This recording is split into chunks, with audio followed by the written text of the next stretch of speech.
Você abriu aí em Apocalipse capítulo 13, a partir do verso 11, diz assim a palavra do Senhor: E vi subir da terra outra besta, e tinha 2 chifres, semelhantes aos de um cordeiro, e falava como o dragão. O dragão aí, querido, é exatamente o falso profeta. Verso 12. E exerce todo o poder da primeira besta na sua presença, e faz que a terra e os que nela habitam adorem a primeira besta, cuja chaga mortal fora curada. Queridos, quem é a primeira besta cuja chaga mortal foi curada? Nós já falamos aqui, o anticristo. Quem é a segunda besta? O falso profeta. Quero que você preste bastante atenção. Então, querido, perceba que, como João Batista, como eu já falei, assim como João Batista preparou o caminho para Cristo, o falso profeta vai preparar o caminho para o anticristo. Perceba o detalhe, querido, no texto, no verso 12, que diz: e exerce todo o poder da primeira besta, ou seja, do anticristo, na sua presença, e faz que a terra e os que nela habitam adorem a primeira besta, cuja chaga mortal fora curada. Querido, preste atenção, essa segunda besta que sobe, que sobe da terra, que é o falso profeta, ele não quer adoração para si. Ele não vai querer que as pessoas adorem ele. Atente, porque eu estou falando aqui do falso profeta. Ele não vai querer adoração para si. O que ele quer? Ele quer que adorem a primeira besta, ou seja, que adorem ao anticristo, que teve a chaga mortal curada. Porque ele é chamado de besta. Por que ele é chamado de besta? Porque é um besta. Estou brincando, irmão. Por que ele é chamado de besta? Que sobe da terra. E ele não tem 10 chifres, como a primeira besta. Quantos chifres ele tem? Verso 11 nós lemos que ele tem 2 chifres e não 10. Amém? Provavelmente, queridos, esse homem será um profeta que unirá novamente 2 povos. Preste atenção aqui, ó. Provavelmente esse homem, ele vai unir novamente 2 povos. Que 2 povos, pastor? Que 2 povos são esses que ele vai unir? Os 2 povos, queridos, descendentes de Abraão. Os 2 povos descendentes de Abraão. Deus prometeu a Abraão um filho, amém? Deus prometeu a Abraão um filho. O filho de quem? O filho da promessa. Deus prometeu a Abraão o filho da promessa. E quem é o filho da promessa? Isaque. Mas Abraão tentou, queridos, ajudar a Deus. Abraão tentou dar uma forcinha para Deus. Abraão tentou dar uma mãozinha, ajudar a Deus nessa promessa. Às vezes, querido, nós queremos ajudar a Deus a realizar as promessas dele na nossa vida, porque está demorando. Não, Deus, está demorando demais, eu vou fazer desse jeito. Foi isso que Abraão fez. Ele tentou ajudar a Deus. Sara era estéril.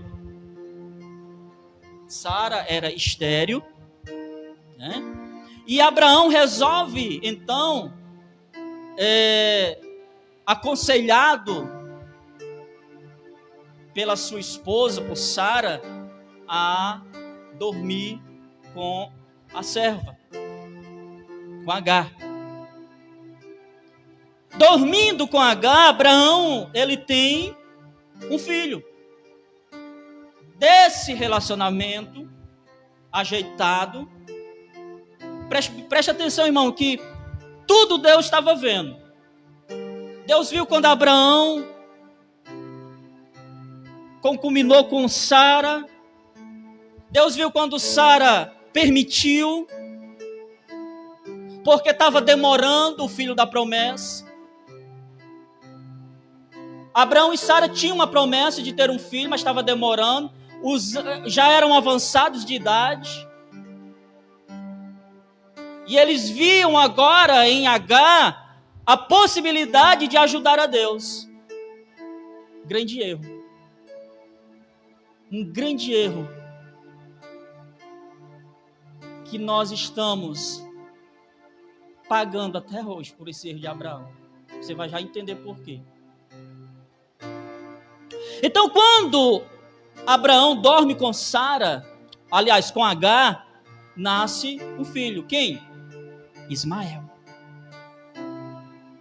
Depois que Ismael nasce, Abraão tem que mandar Agar e o menino embora. Deus manda Abraão dispensar Agar e Ismael, porque Ismael não participaria da promessa que ele tinha com Isaac. Abraão dá pão e água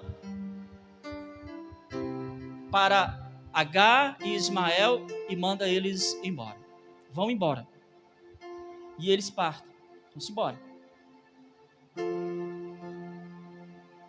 Deus faz uma promessa a Ismael. Assim como Deus fez a promessa para Abraão e Isaac, para Abraão e Sara, sobre a vida de Isaac, Deus faz uma promessa para Ismael, que dele sairia 12 príncipes, que dele saiu os árabes, que nós ouvimos muito falar. Dele saiu 12 nações, e 12 nações fortes, irmãos. Então formou-se duas raízes de Abraão. Uma da promessa que Deus tinha, e outra de uma forcinha, de uma ajudinha que Abraão tentou dar para Deus. Então formou-se duas raízes de Abraão: os descendentes de Ismael e os descendentes de Isaac.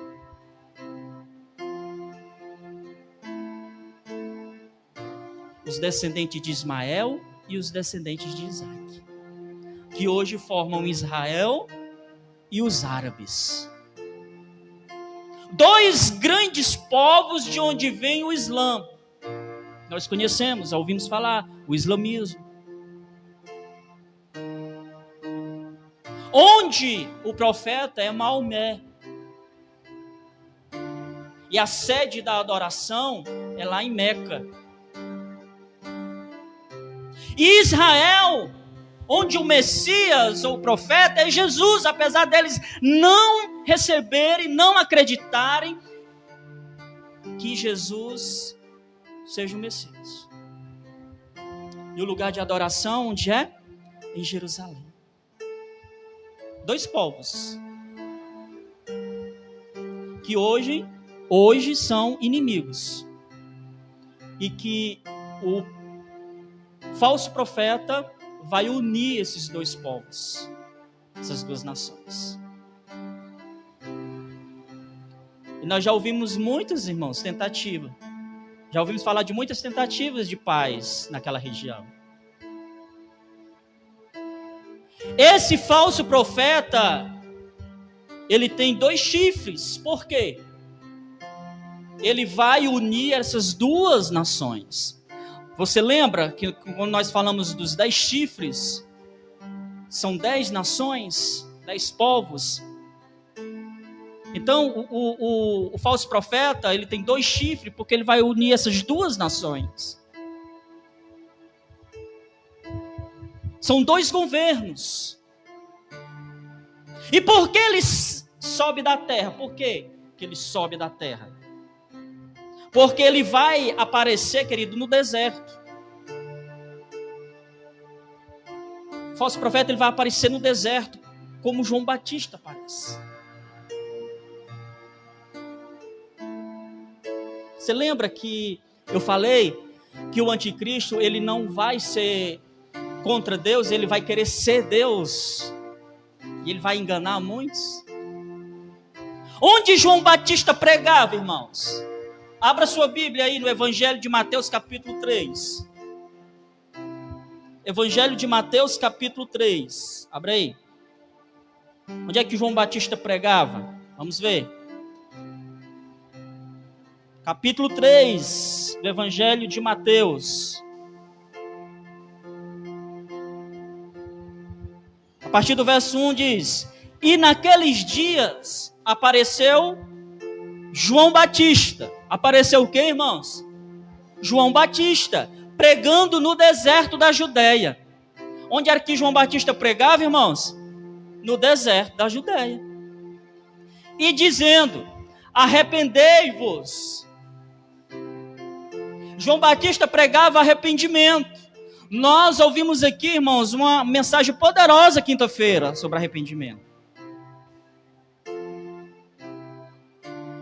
E dizendo: arrependei-vos, porque está próximo o reino dos céus.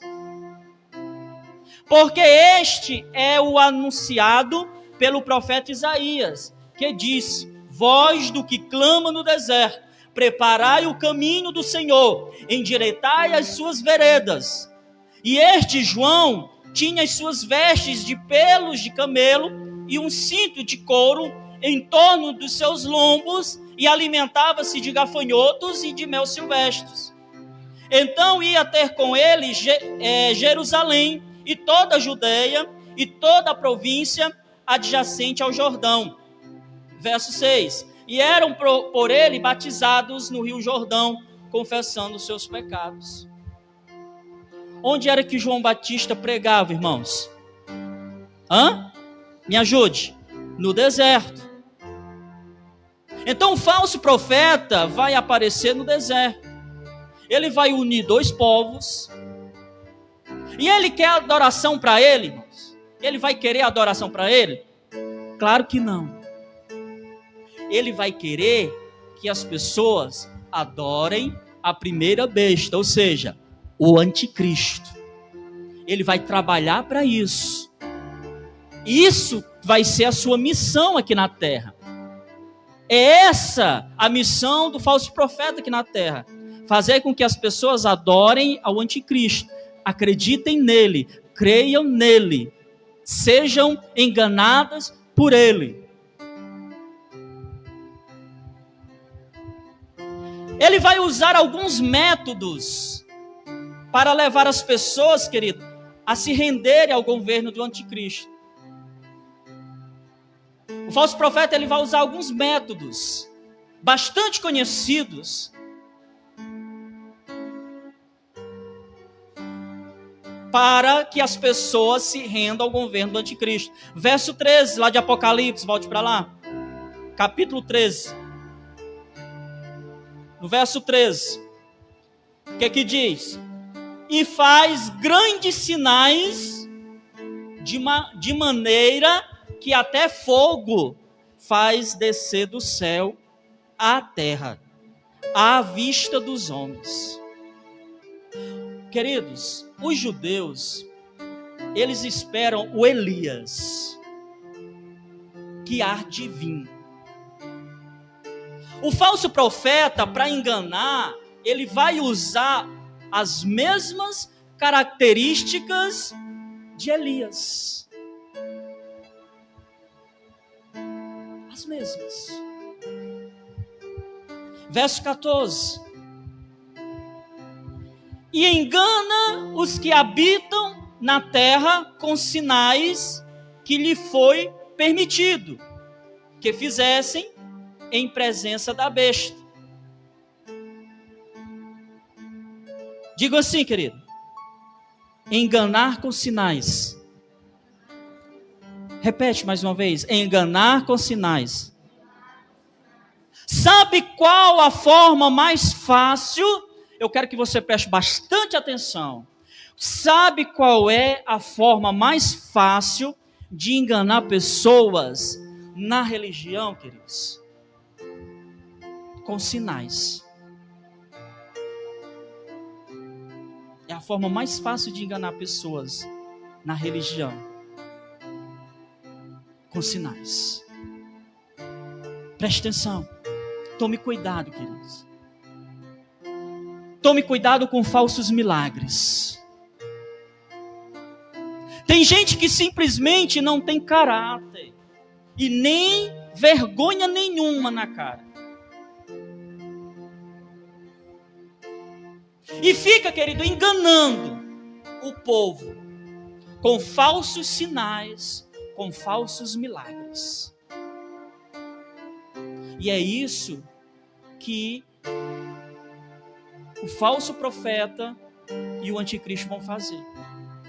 Eles vão fazer sinais, prodígios e maravilhas. E as pessoas serão enganadas. Claro, como eu já preguei aqui, queridos, só serão enganados aqueles que não conhecem Bíblia. É por isso que eu falei para você que a igreja será tirada da terra no arrebatamento. Porque o anticristo, se ele se manifestar com a igreja aqui na terra, querido, ele é desmascarado. E como a gente pregou aqui, haverá 3 anos e meio de uma falsa paz, onde tudo vai muito bem, onde tudo vai ser 1000 maravilhas. Mas 3 anos e meio depois vai ser de pura perseguição, chacina e mortandade nessa terra. Porque ele vai perseguir. Não adianta se esconder. Não vai adiantar se esconder, porque ele vai achar.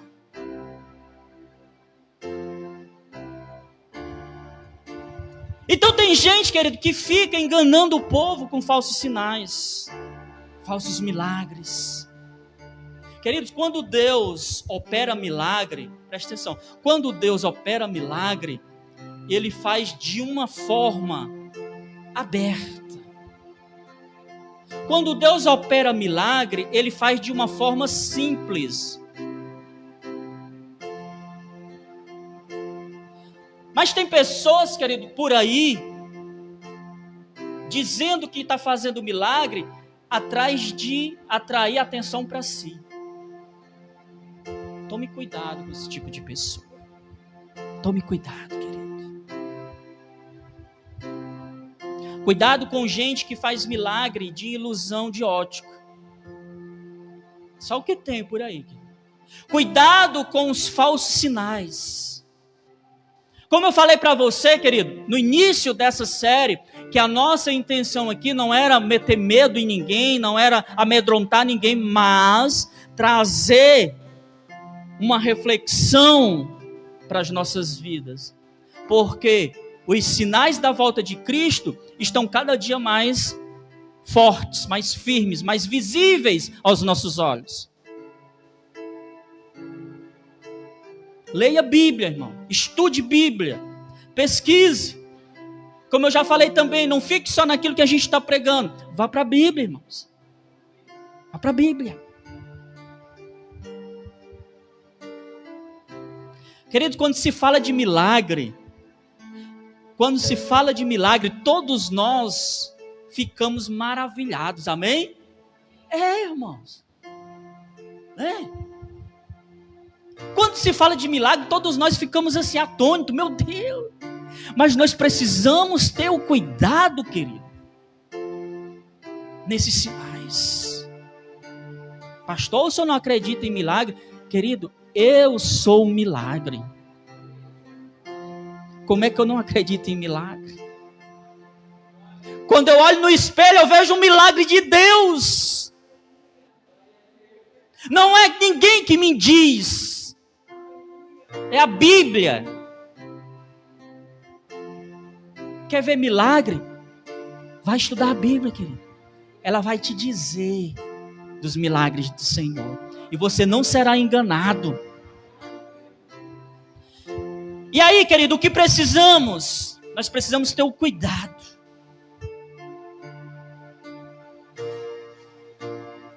Quando Deus opera milagre, Ele faz de uma forma simples, humilde e aberta.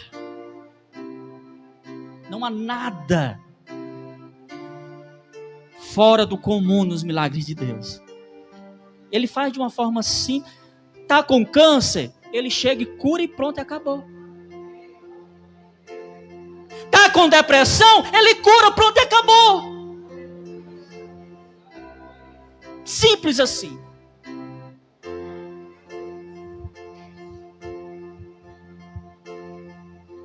Cuidado com falsos sinais. Os falsos sinais, querido, eles são ideais para enganar. Mas eu acredito que você que está aqui nessa noite, e você que está em casa assistindo, você não será enganado. Nós não seremos enganados, porque nós conhecemos a Bíblia, nós estudamos, conhecemos a palavra do Senhor e vivemos essa palavra. Aleluia! Aleluia, Jesus. Queridos, nesses quase 18 anos de caminhada com Cristo, eu já vi tanta coisa. Dente de ouro, pó de ouro. Cuidado, querido. Conta bancária abastecida. Queridos, eu não estou falando que Deus não faz milagre. Pelo contrário. Deus é um Deus de milagres. E você que está aqui hoje, você é um milagre de Deus. Queridos, eu só estou te orientando a você ter mais cuidado com falsos milagres, que não tem o objetivo de engrandecer o nome de Deus, mas de promover pessoas. É fácil você saber quando é um falso sinal, um falso milagre. É quando o camarada está atrás de ser mais visto do que Deus. É quando se precisa de uma câmera para estar filmando. Querido, quando Deus quer operar milagre, Ele opera dentro do teu quarto, de joelho, tu orando, sozinho. Deus opera milagre.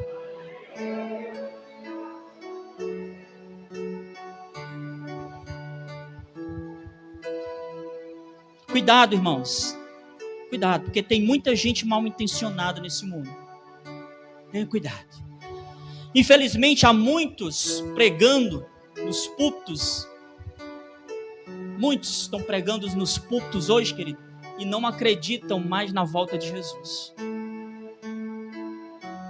Muitos estão pregando hoje nas igrejas, mas não acreditam mais que Jesus vai voltar. Estão até dizendo que é uma utopia. É uma ilusão. Triste isso. Triste. Pessoas sem temor a Deus. O que o falso profeta vai usar para enganar o povo? O que o falso profeta vai usar para enganar as pessoas? Sinais. Ele vai usar sinais. Ele vai fazer cair fogo do céu, como Elias fez. Verso 14.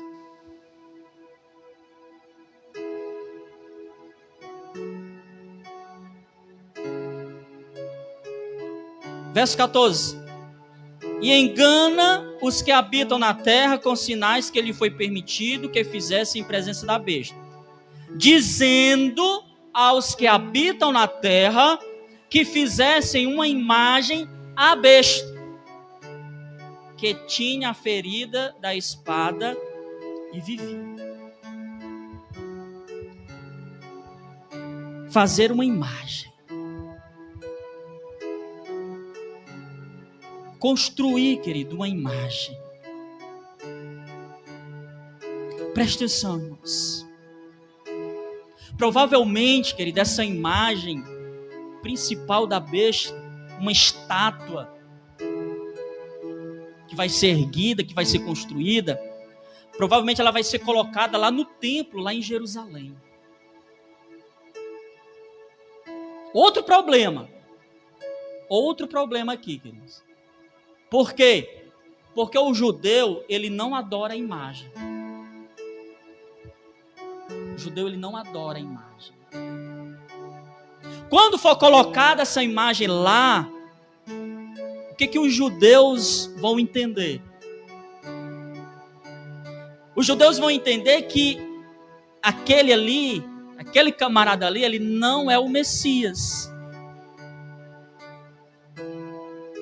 Essa imagem será construída nos 3 anos e meio finais do governo do anticristo, que é aqueles 3 anos e meio de perseguição.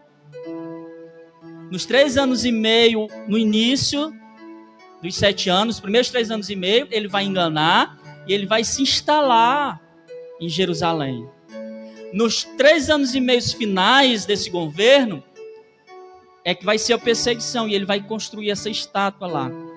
Aí que os judeus vão ver que ele não é o Messias. Por que os judeus vão acreditar que ele é o Messias?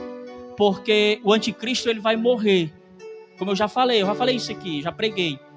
O anticristo, ele vai morrer e ele vai ressuscitar. Sabe por que o judeu, ele não acredita que Jesus é o Messias? Porque eles querem ver o Jesus ressuscitado. Nós sabemos que Jesus, depois que ressuscitou, ele passou 40 dias na terra. E depois foi para o Pai. Para voltar depois.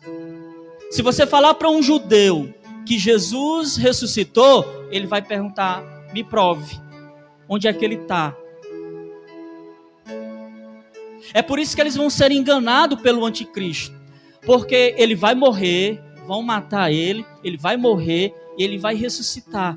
E ele vai ressuscitar no corpo dele mesmo. Aí os judeus vão acreditar que ele é o Messias.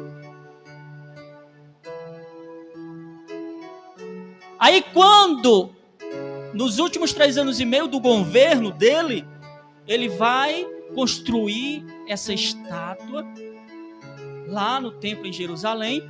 Aí é que os judeus vão ver que ele não é Messias coisa nenhuma.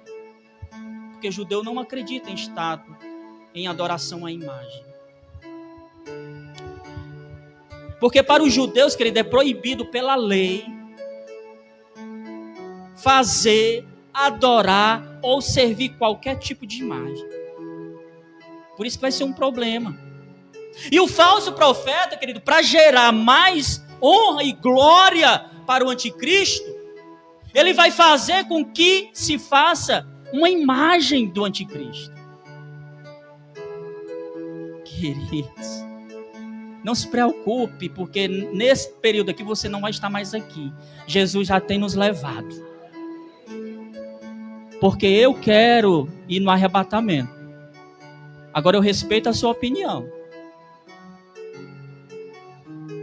Eu quero ir no arrebatamento, eu não quero ficar para esse período aqui não. Qual é o problema, pastor? Essa imagem, ela é um pouco diferente das demais. Vai para o verso 15. Olha o que essa imagem é. Por que essa imagem é diferente, diferenciada das demais? Olha. E foi-lhe concedido que desse a espírito a imagem da besta, para que também a imagem da besta falasse, sangue de Jesus, e fizesse que fossem mortos todos os que não adorassem a imagem da besta. Presta atenção, irmãos. Quando ele levantar a imagem lá no templo, ele vai querer que os judeus adorem aquela imagem. E os judeus, queridos, vão falar: nós não nos prostramos diante de imagem.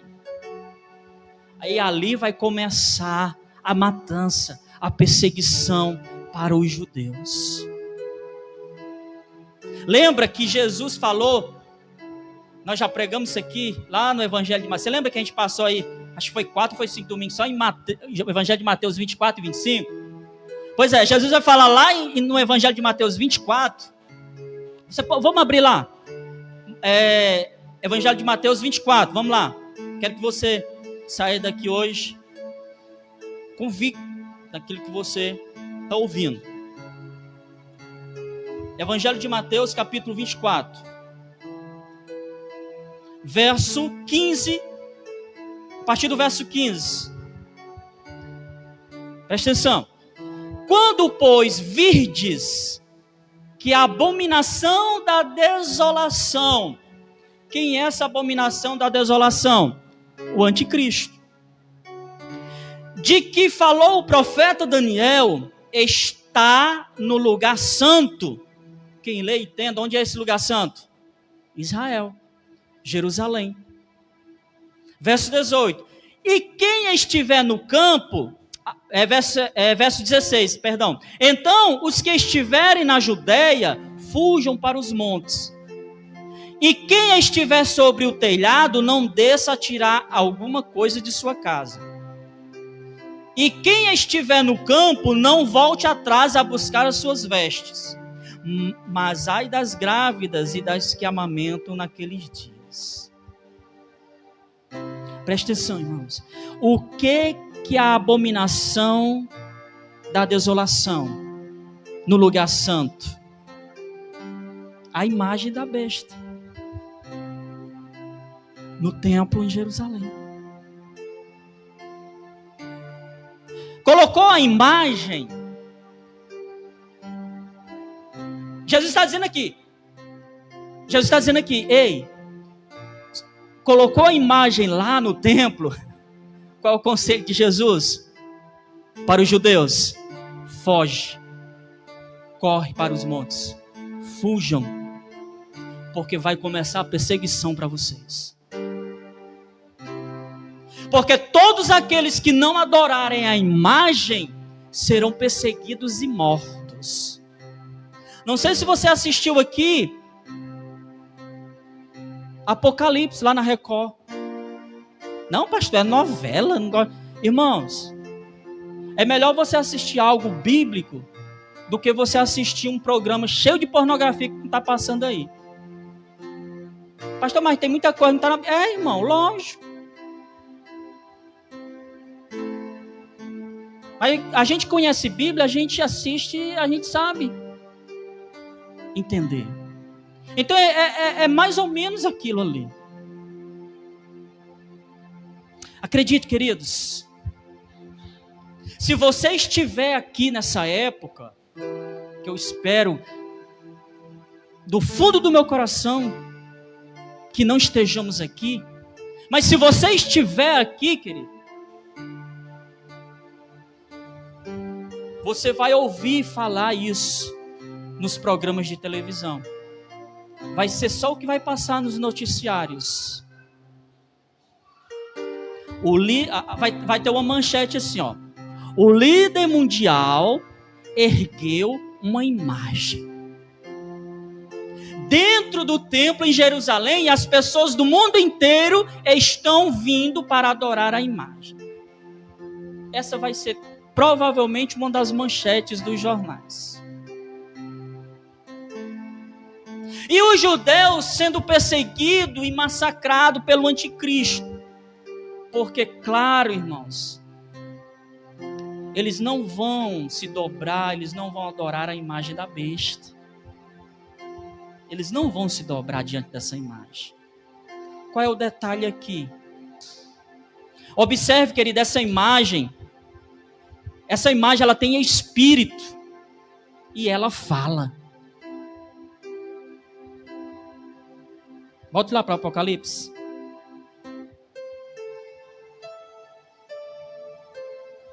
e foi-lhe concedido que desse espírito à imagem. E a imagem da besta, para que também a imagem da besta falasse. Então, queridos, qual é o detalhe? Essa imagem, ela fala, ela tem espírito. Coisa de Satanás, irmãos. Pastor, isso não existe, pastor. Queridos, a imagem do anticristo com a estátua vai falar, querido. É uma cena estranha, mas está aqui na Bíblia. Você chegar diante de uma imagem, uma estátua, uma escultura e ela falar com você. De Deus não é, irmão. Isso aqui eu não tenho dúvida que é de Satanás mesmo, porque de Deus não é. Purim. Verso 16. Verso 16. E faz que a todos. Faz que a quem, irmãos? A todos. Pequenos e grandes. Ricos e pobres. Livres e servos. Lhe seja posto um sinal na sua mão direita ou nas suas testas. Queridos, isso é o sinal, a marca da besta. Pastor, o que é a marca da besta? Especificamente, queridos, eu não tenho como te falar que marca vai ser, porque a Bíblia não especifica que marca é. Então eu não posso passar para você algo que não está na Bíblia. Eu pressuponho que seja algumas coisas, mas isso é coisa minha. Se depois do culto você quiser saber, você me procura. Mas não adianta eu falar aqui porque não está na Bíblia. É a coisa que eu penso. Eu acredito que você também pense. Mas a gente não pode especificar que marca vai ser essa. A Bíblia não diz o que é essa marca. A Bíblia só diz que estará na mão ou na testa. E para que serve essa marca? A Bíblia fala onde vai ser a marca e para que ela serve. Mas não diz o que é a marca. E para que essa marca serve, pastor? Essa marca ela vai servir para você não, porque você não vai estar aqui. Eu creio. Essa marca vai servir para aqueles que hoje estão brincando, que não querem nada com Deus, que não estão nem aí, não estão levando Deus a sério. A marca vai servir para essas pessoas comprar e vender. Só vão comer, se alimentar se tiver a marca. Se tiver ferido, não adianta nem ir no posto. Porque se não tiver a marca, a pessoa não vai ser atendida. Então essa marca ela vai servir para a pessoa comprar e vender. Essa marca, querido, ela pode começar com uma única moeda mundial, que não será uma moeda física, será uma moeda virtual. E por que na mão e na testa, pastor? Presta atenção, irmãos. Como é que você faz compra hoje? Queridos, já existem aplicativos que você não precisa de dinheiro físico para comprar. Basta apresentar lá o aplicativo. Eu estava conversando com um amigo meu semana passada e ele dizendo: Márcio, eu vi uma reportagem que já tem um método de pagamento que você só apresenta a mão. Apresenta a palma da mão e o pagamento é liberado. tudo se encaminhando, querido, tudo se encaixando. E ainda existem pessoas que estão brincando, não estão levando a sério a volta de Jesus. Querido, somente essa moeda virtual do governo do anticristo terá valor. Nenhuma outra moeda no mundo vai ter valor. Só essa moeda virtual do anticristo, do governo dele. O real vai perder o valor totalmente, apesar de diante do dólar não tem, né? O dólar vai perder valor, o euro vai perder tudo. Todos os tipos de moeda vão perder os seus valores. A única moeda que vai ter poder de compra e venda vai ser essa moeda criada pelo anticristo. Olha a proposta, querido, desse governo. Olha a proposta. Que todos tenham igualdade. Que todos possam comprar, vender por igual.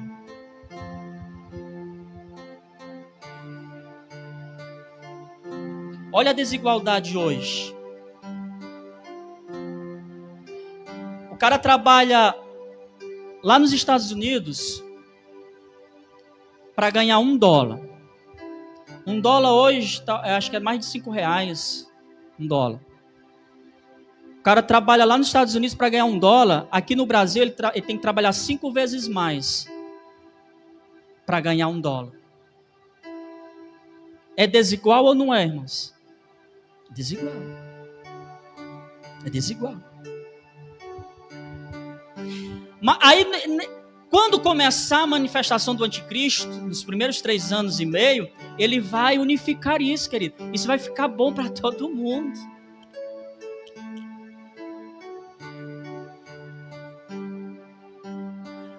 O cara trabalhando lá nos Estados Unidos e aqui não vai ter diferença nenhuma, vai ganhar a mesma coisa.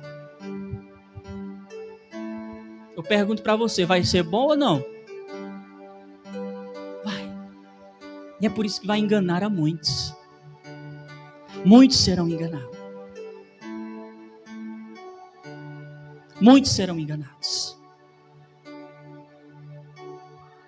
Quem não tiver a marca da besta não vai poder usufruir de nenhum benefício, querido. Nada, zero.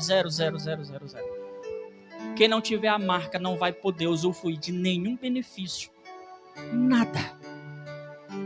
Aí é que entra o julgamento das nações que nós pregamos.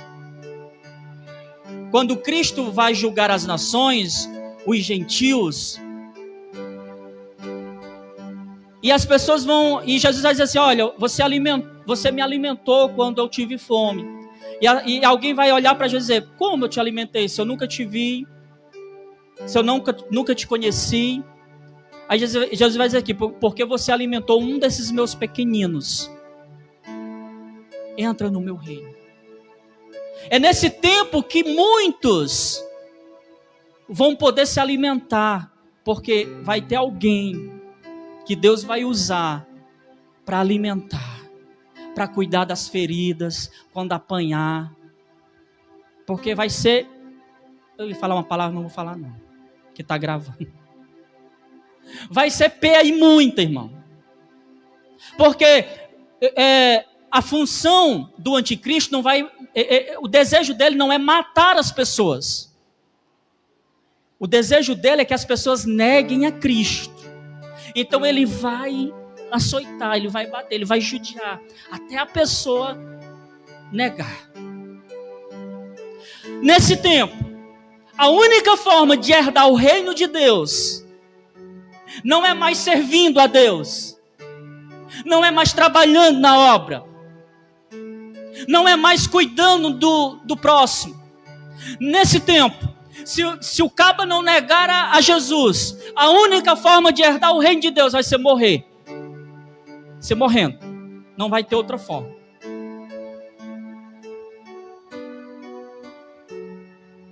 Pergunto: alguém aqui quer ficar para esse tempo?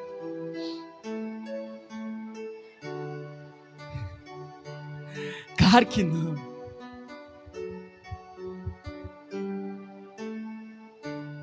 Queridos, nesse tempo, eu volto a lembrar para você que nós não teremos que aderir a essa marca, nós não teremos que aderir marca nenhuma. Nesse tempo, nós não vamos precisar, querido, nós não vamos, queridos, precisar nesse tempo aderir marca nenhuma. Sabe por quê? Porque nós já vamos estar com o nosso Salvador. Nós já vamos estar com Jesus na glória. Pastor, e para que o senhor está pregando essa série de mensagens? Porque, queridos, ainda existem muitas pessoas que estão brincando. Ah, pastor, se elas estão brincando, deixa elas aí. Não, irmãos. Como igreja, nós não podemos dizer isso. Nós precisamos pregar para essas pessoas, falar da volta de Jesus com firmeza. O problema é que muitas vezes nós temos medo de falar da volta de Jesus. O que as pessoas vão pensar? As pessoas vão dizer que eu sou doido, que eu sou louco. Deixa pensar, irmão, que você é doido, que você é louco. Mas eu te digo uma coisa: você pode ser louco, você pode ser doido, mas você é de Jesus. Nós precisamos ser loucos por Jesus, irmãos. Deixar a vergonha de lado, falar da volta de Jesus. Pastor, eu já falo, mas a pessoa não acredita. Tem uma semente plantada. Quem sabe, antes da volta de Jesus, a pessoa não se arrependa. Abra a tua boca e fala de Jesus. Pregue Jesus. Aleluia. Será muito difícil para quem ficar, querido. Muito difícil. A coisa não vai ser fácil para quem ficar. Está muito perto de acontecer. É só você observar o cenário mundial. Só isso. Vai pegar muita gente de surpresa. Eu e você, claro que não vai pegar de surpresa, porque nós já estamos preparados para a volta de Jesus. Nós somos um povo e uma igreja que não estamos se preparando, nós já estamos preparados. Porque a volta de Jesus pode ser daqui a um segundo.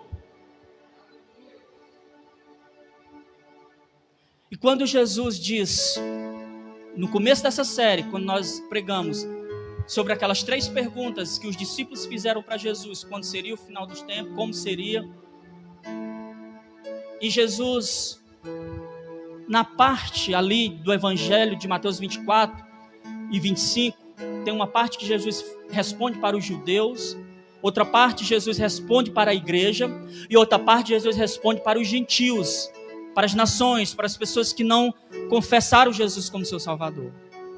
E quando ele fala para os judeus, quando vocês verem os sinais da figueira florescendo, ficando verde, quando vocês verem esse sinal, fuja. Fuja para os montes. Fuja. Fuja porque a minha volta está perto, está próxima. Mas quando ele responde para a igreja, o que ele fala? Enquanto para os judeus Jesus diz, fuja, vendo os sinais, para a igreja Jesus diz, quando vocês verem os sinais, trabalhe, sirva.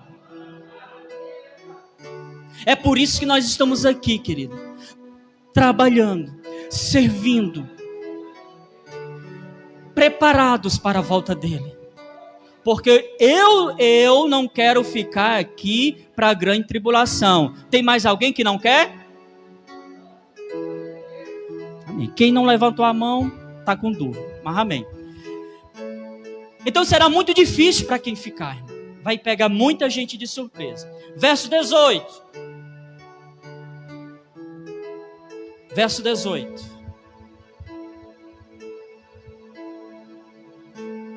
Aliás, 17. Para que ninguém possa comprar ou vender, senão aquele que tiver o sinal, ou o nome da besta, ou o número do seu nome. Aquilo que eu já falei. Só vai poder comprar e vender quem tiver a marca. Verso 18. Aqui há sabedoria. Aquele que tem entendimento, calcule o número da besta, porque é o número de um homem. E o seu número é 666. Queridos, vai aparecer um homem e vai propor um número para essa marca da besta. A marca da besta é um número de um homem. Ela não é o número do homem. A marca da besta é o número de um homem. É uma pessoa específica que vai preparar isso. Uma pessoa específica que vai preparar isso. Preste atenção, irmãos. Isso está prestes a acontecer. O que nós precisamos? O que nós precisamos entender? O que nós precisamos fazer? Nós precisamos não estar aqui. Só isso. O que nós vamos precisar fazer? A igreja do Senhor Jesus, a igreja madura, como eu já preguei aqui, a igreja que já entende a palavra de Deus, que compreende, ela vai só precisar não estar aqui. E o que precisamos fazer para não estar mais aqui, pastor? Fazer a vontade de Deus. Fazer a vontade de Deus. Jesus diz lá em Mateus 7:21, nem todos que dizem Senhor entrará no reino do céu, mas aquele que faz a vontade do meu Pai. Vou repetir. Pastor, o que é que eu preciso fazer para não estar aqui na grande tribulação? O que é que eu preciso fazer, pastor? Fazer a vontade de Deus. Jesus fala no Evangelho de Mateus, capítulo 7, verso 21. Nem todos que dizem Senhor, Senhor, entrará no reino dos céus, mas aquele que faz o quê? A vontade de Deus. A vontade de meu Pai. Se você tem a consciência tranquila de que está fazendo a vontade de Deus, então você pode ficar tranquilo, querido. Porque nada do que nós falamos aqui hoje é para você. Nada. Você não estará mais aqui. Porém, se você estiver com a sua consciência pesada, dizendo, pastor, tem muitas coisas que são da vontade de Deus, que eu deveria estar fazendo, e eu não estou fazendo, pastor. Se a tua consciência está pesando nesse sentido, então, querido, eu te aconselho hoje. Eu te aconselho nesse momento. Hoje é o dia de arrependimento. Hoje é o dia de decisão. Hoje é o dia de você começar a fazer a vontade de Deus. Deixar tudo que você viveu até aqui e começar a fazer a vontade de Deus a partir de agora. Eu te aconselho a você fazer isso. A partir de agora, querido, você pode ser diferente. O Ministério de Louvor pode vir. A partir de agora, você pode ser diferente e fazer a vontade de Deus, irmãos. Fazer a vontade de Deus é uma decisão. Fazer a vontade de Deus é uma questão de decisão. É você que tem que decidir. Decida, irmão. Decida e vá lá e faça em nome de Jesus. Decida servir a Deus. Decida hoje fazer a vontade de Deus. Comece a entender o que Deus quer de você. A primeira coisa para você fazer a vontade de Deus, a primeira coisa que você precisa fazer é entender o que é que Deus quer de você. Faça a vontade dele, querido. Se envolva. Tome o seu lugar, queridos. Pastor, esse negócio de igreja, pastor, eu não quero não. Não quero me envolver não, pastor. Você já perguntou a Deus o que é que Ele quer que você faça? Porque talvez você esteja querendo fazer algo que não é da vontade dEle. Aí por isso que você está com medo. Porque quando você entende o que Deus quer de você, você começa a servir com alegria. Você começa a trabalhar na obra de Deus com alegria. Você começa a servir o próximo com alegria. Fica de pé em nome de Jesus. Servir a Deus é uma questão de decisão, igreja. Não está na minha vontade e nem na tua.